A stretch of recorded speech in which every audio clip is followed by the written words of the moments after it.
പുനലൂരിലെ seat തർക്കം പരിഹരിക്കാൻ ഇന്ന് നിർണായക യോഗങ്ങൾ നടക്കും. മുസ്ലിം ലീഗ് നേതാക്കൾ പ്രാദേശിക കോൺഗ്രസ് നേതാക്കളുമായി വീണ്ടും ചർച്ച നടത്തും. ഉച്ചയ്ക്ക് ശേഷം നിയോജക മണ്ഡലം UDF നേതൃയോഗം ചേരാനും തീരുമാനിച്ചിട്ടുണ്ട്. പ്രശ്നപരിഹാരത്തിനായി KPCCയും ഇടപെട്ടിട്ടുണ്ട്.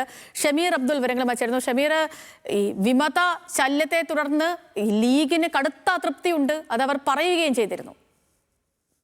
തീർച്ചയായിട്ടും ഈ പ്രശ്നം രമ്യതയിൽ പരിഹരിക്കാനാണ് ഇപ്പോൾ ലീഗ് ശ്രമിക്കുന്നത്.